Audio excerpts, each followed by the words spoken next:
नमस्कार दोस्तों, आपका स्वागत है और मैं हाज़िर हूँ एक नया वीडियो लेकर। दोस्तों, हर रोज़ की तरह एक नए वीडियो में नई जानकारी के साथ हाज़िर होता हूँ। हर वीडियो में 10 क्वेश्चन और उनके आंसर मैं आपके सामने लेकर आता हूँ दोस्तों। और वो भी नए क्वेश्चन, वो ऐसे क्वेश्चन होते हैं जो कि आज की जनरेशन के दिमाग में चलते हैं और उनका आंसर खोजने के लिए वो बेताब रहते हैं। उन क्वेश्चनों के आंसर आपको मिलेंगे इस वीडियो के अंतर्गत। आप मेरे वीडियो को पूरा देखिए और अच्छा लगे तो लाइक और शेयर अवश्य कीजिए। दोस्तों, चैनल को सब्सक्राइब कीजिए और बेल आइकन को दबाइए ताकि ऐसे ही वीडियो का नोटिफिकेशन आप तक पहुंच जाएगा।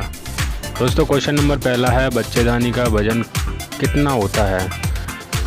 बहुत ही इम्पोर्टेंट क्वेश्चन है और आज के युवा और आज के लोग भी जानना चाहते हैं इस क्वेश्चन का आंसर। अगर आपको पता है तो अपना जवाब कमेंट बॉक्स में कमेंट करके दे सकते हैं, नहीं पता है तो जवाब आपकी स्क्रीन पर आने ही वाला है।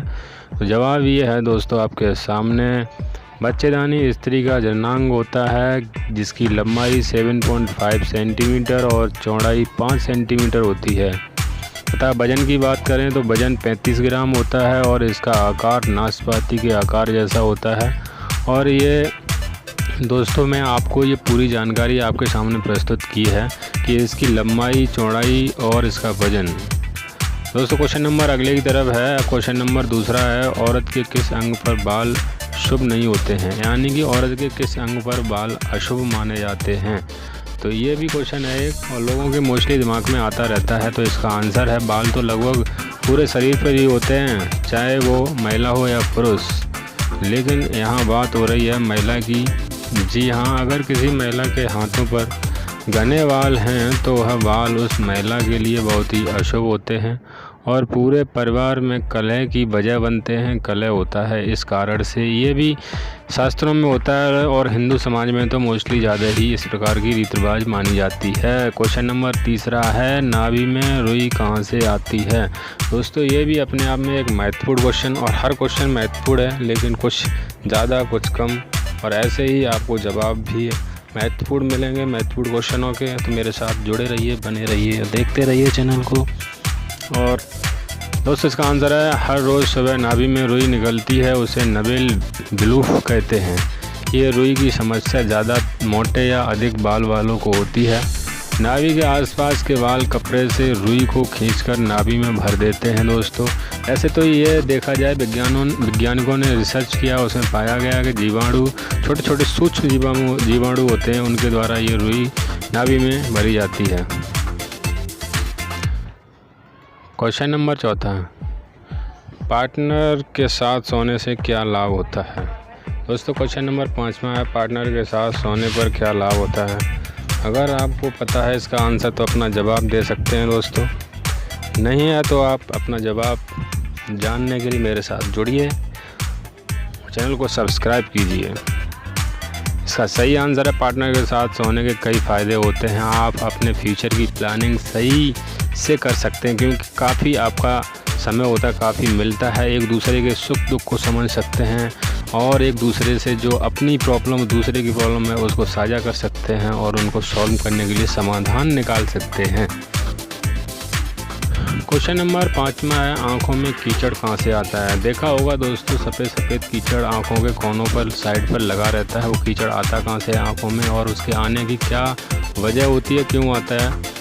बहुत अच्छा क्वेश्चन है और इसकी जानकारी भी वैसे ही दुरुस्त और चुस्त मिलेगी आपको।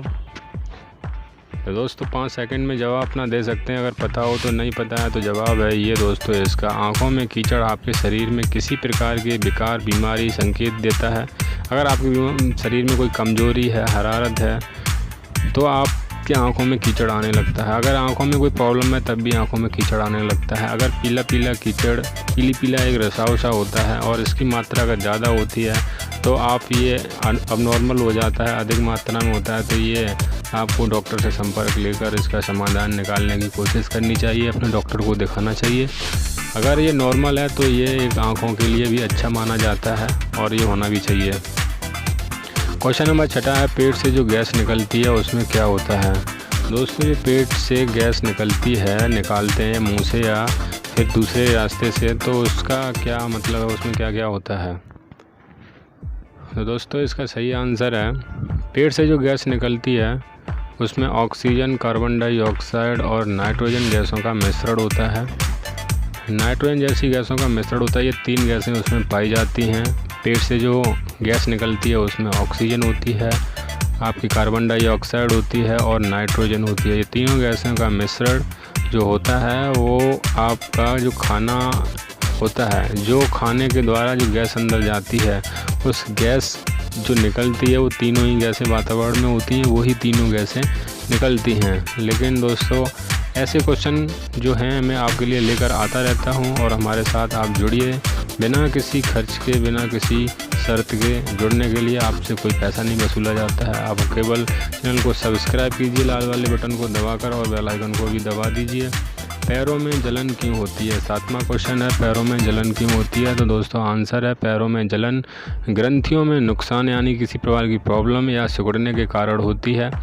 दूसरा कारण ये भी हो सकता है कि विटामिन बी की कमी हो गई हो शरीर में, या फॉलिक एसिड की कमी हो और कैल्शियम की मात्रा कम हो गई हो। इनकी वजह से भी पैरों में जलन, झंझनाहट, खुजली और गर्माहट जैसी महसूस होती है। दोस्तों ये इसके मुख्य कारण होते हैं। और भी कई कारण होते हैं लेकिन ये मुख्य कारण हैं उनमें से, और दोस्तों इन पर आपको ध्यान केंद्रित करना चाहिए। क्वेश्चन नंबर 8वां है, विश्व में सबसे अच्छी संस्कृति किस देश की है? यानी कि ऑल वर्ल्ड में बहुत सारी कंट्रियाँ हैं, 257 से ऊपर कंट्रीज़ हैं। उनमें से सबसे अच्छी संस्कृति किस देश की है, वो इस क्वेश्चन में पूछा गया है। तो इसका सही आंसर है, विश्व में सबसे अच्छी संस्कृति भारत की है। यहाँ कई धर्मों के लोग एक साथ रहते हैं, कई बोलियां हैं, पहनावा सबके अलग अलग हैं, फिर भी सब एक हैं और एक साथ रहते हैं। और देखा जाए तो एक साथ ऐसे रहते हैं जैसे कि माना जाए कि एक परिवार के और एक धर्म के लोग हैं। इसीलिए संस्कृति को बढ़ावा सबसे उत्तम माना गया है। क्वेश्चन नंबर 9वां है, भारत कैसा देश है, किस प्रधान देश है, किस पर सबसे ज़्यादा डिपेंड है देश? तो दोस्तों इसका आंसर भी बहुत जल्दी मिलेगा। अगर पता हो तो अपना जवाब मुझे कमेंट बॉक्स में कमेंट करके अवश्य दे सकते हैं। तो इसका आंसर है, भारत एक कृषि प्रधान देश है। दोस्तों धार्मिक कृषि प्रधान तो है ही है, उसके साथ साथ ये धार्मिक देश भी है। और हमारा जब देश आज़ाद हुआ था उस समय देश की जीडीपी में कृषि का सबसे महत्वपूर्ण योगदान था, लगभग 50% से ज़्यादा हिस्सा था। क्वेश्चन नंबर 10वां और अंतिम क्वेश्चन है, ऊँट के मुंह में जीरा। यानी कि मैंने ये 10 क्वेश्चन बताए, अगर किसी को नहीं समझ में आया तो इसका मतलब है कि ऊँट के मुंह में जीरा देना, उसको ज्ञान ज़्यादा होगा। दोस्तों इसका सही आंसर है, ऊँट के मुंह में जीरा का मतलब 10 रोटी खाने वाले को 1 रोटी देना, यही होता है ऊँट के मुंह में जीरे का मतलब। दोस्तों ज़्यादा चाहत वाले को कम देना। कैसा लगा हमारा वीडियो कमेंट करके अवश्य बताइए। अच्छा लगा हो तो लाइक ठोक दीजिए और चैनल को सब्सक्राइब कीजिए, बेल आइकन को दबाइए। धन्यवाद। जय हिंद, जय भारत।